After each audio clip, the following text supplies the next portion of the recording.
बिस्मिल्लाहिर्रहमानिर्रहीम अस्सलातु वस्सलामु अलैका या रसूलल्लाह अस्सलातु वस्सलामु अलैका या हबीबल्लाह।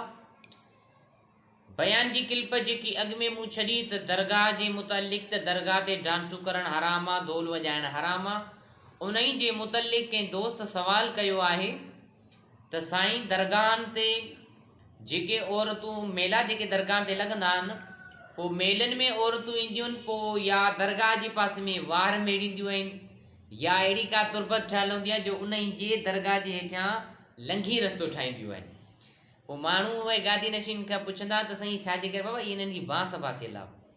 त मूं उन ई क्लिप में इहो वज़ाहत कयो त इहा हिकिड़ी बांस कोन्हे, इहा हिकिड़ी जाहिलियत आहे जेके दरगाहनि ते कनि था।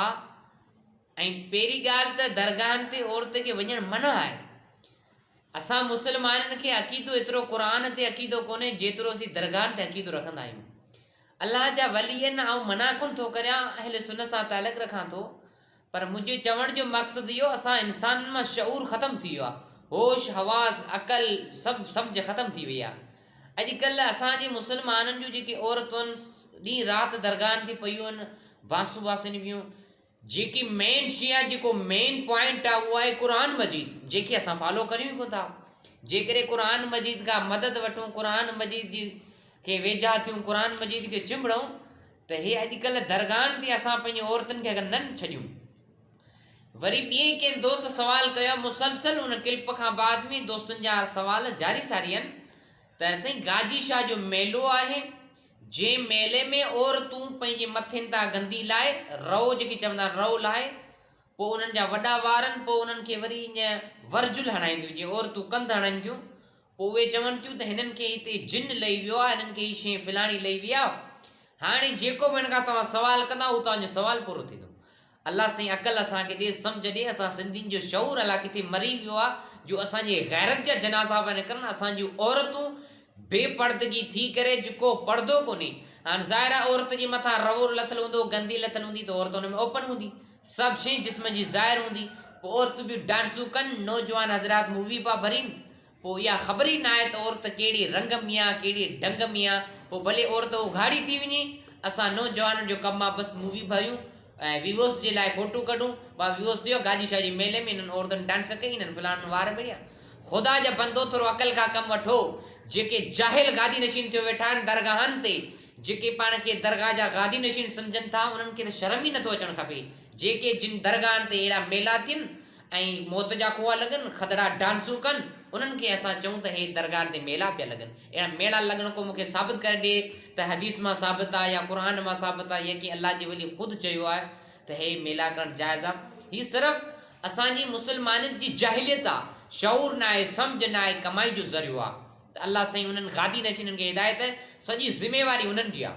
हिन मदरसे जो मोहतम मयती मदरसो पढ़ायां थो। जेकॾहिं असांजे मदरसे में को मवाली आयो, को शराबी आयो, त हिन मदरसे मां कढणु मुंहिंजी ज़िम्मेवारी आहे। कंहिं स्टूडेंट्स खे इशू न आहे त को उहो कंदो, सॼी ज़िम्मेवारी मुंहिंजी आहे। ऐं ई उन खे बदबख़्त खे मस्जिद मां मदरसे मां ॿाहिरि कढी सघां थो। त उन गादी नशीन जो कमु आहे त अहिड़ी दरगाहनि ते बेहुरमती न करे, शरीयत जे ख़िलाफ़ु रस्मूं न करे। असांजा मुस्लमान माण्हू चवंदा आहिनि देवबंदी ग़लति आहिनि, देवबंदी ग़लति आहिनि, देवबंदी इन शयुनि खां मना था कनि। देवबंदी जेके नबी साईं सां बुग़्ज़ रखनि था उन्हनि खे ग़लति चवंदुसि, पर जेकॾहिं नथा रखनि त उन्हनि खे सही चवंदुसि। पर माण्हू चवंदा त असां फ़िरके में, अहले सुन्नत कंहिं फ़िरके में आहे कोन्हे। अहले सुन्नत हिकिड़ी वाहिद जमात आहे। कंहिं बि हाणे रुॻो असां फ़तवाऊं कढंदा आहियूं, अहले सुन्नत काफ़र, फ़लाणो काफ़र, फ़लाणो काफ़र। जेकॾहिं असां पंहिंजी पस मर्ज़ ते ॾिसंदासीं त असांजे दरगाहनि ते अयाशियूं पियूं हलनि, असांजे दरगाहनि ते मवाली शराब पिया पीअनि, असांजे दरगाहनि ते औरतूं डांसूं पियूं कनि, असांजे अल्लाह जे वलियुनि जे मज़ारनि ते खदड़ा पिया डांसूं कनि। पोइ असां में शऊर किथे रहियो आहे? त मुस्लमानो थोरो उन्हनि खे सोचो, गौर फ़िक्र करियो। हाणे असां मुस्लमान जे नयनि शयुनि खे मना न कंदासीं त ॿियो केरु कंदो? दरगाह ते मेला करियो त दीनी जलसनि जे शेड्यूल में करियो या क़ुर ख़ानी करायो। ज़रूरी न आहे त दरगाहनि ते तव्हां अयाशूं लॻाए औरतूं अचनि डांसूं कनि, पराई औरतुनि जी बेहुरमती थिए। या अॼुकल्ह जेके माण्हू भॼनि था, ॾिसो न फ़िलाणी औरत हिन सां भॻी निकाह कयो, हीअ छो प्रेस क्लब ते छोकिरी आई, उहा छोकिरी चए थी मूंखे माइटनि मां ख़तरो आहे। सॼो कमु हिननि दरगाहनि खां थियो आहे। ऐं जेके दरगाहनि ते जेके गादी नशीन कूड़ा गादी नशीन ॾाढी कूड़ल वेठा आहिनि, जेके रुॻो औरतुनि ते माना दुआ तावीज़ फीणूं करियो, बेवकूफ़ बनायो। महिरबानी इहो कंदो क़ुर मजीद खे ज़्यादा फॉलो कयो। क़ुर मजीद खे फॉलो कंदा भटकंदा न। बाक़ी जेकॾहिं जाहिलनि पीरनि जाहिलनि दरगाह जे गादी नशीननि जे पोयां विया त हीउ तव्हांजो मुल्क मां मथो ई निकिरी वेंदो, जेको आहे सोजरो सो बि निकिरी वेंदो। त दरगाहनि खे मञो, अलाह जे वलीनि जी वञो, उन्हनि जे मज़ारनि ते उन्हनि ते दुआऊं करो, पर ग़ैर रस्मूं न कयो, शरीयत जे ख़िलाफ़ु रस्मूं न कयो। पंहिंजनि औरतुनि खे क़ब्रिस्तान न वठी वञो, मज़ारनि ते न वठी वञो, जेकी शयुनि ख़िलाफ़ु आहे शरीयत जे। माण्हू चवंदा आहिनि औरतूं वञी सघनि थियूं, जेकॾहिं अतर परफ्यूमूं हणी ख़ुशबू हणी वेंदी त को मर्द वेठो हूंदो त उनजे दिलि में कहिड़ी निकिरंदी तमन्ना, इहा ई निकिरंदी त हीउ मूंसां ठही वञे, संगत रखे। असांजे नौजवाननि जो माहौल इहो फिटी वियो आहे। हाणे इंसानियत मोकिलाए वई आहे, माण्हू चवंदा त इंसानियत मज़हब खां इंसानियत मथे आहे। जिते टे लाश पियल हुजनि पोइ उते असांखे इंसानियत यादि कोन्हे, बाक़ी असांखे दरगाहनि ते इंसानियत यादि ईंदी आहे। अलाह से सभिनी मुस्लमान खे हिदायत फरमाए। वमा अलैना इल्लल बलागुल मुबीन।